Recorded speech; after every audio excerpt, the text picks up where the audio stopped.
राधे कृष्ण। आज आम बोलेबा पलौ। मोर पुअर बहुत पसंद।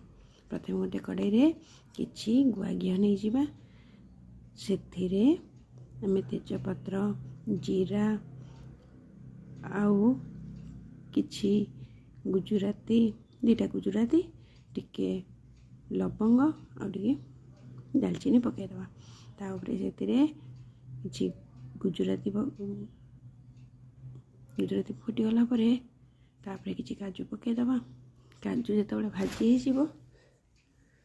होके समय भाजवा टे भाजी होगला बेलू तापर आम धोईकी रखि अरुआ चाउल पकईदे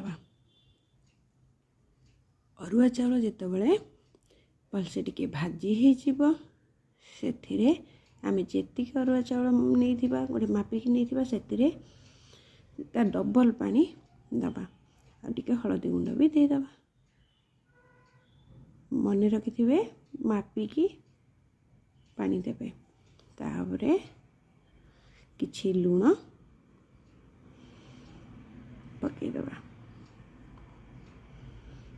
स्वाद अनुसार अल्प लूण पकेबा पकईकी ताकू भलसे घोड़े नवा घोड़े नहीं कि ताकू ढंकेदबा से टिके फुटीगला गैस को सिम करके बसईदबा आपणकर किसी समय देखिए जो पानी सुखी जो हो किसी गरम मसला गुंड पकईदबा मोर रेडी हो पलौ।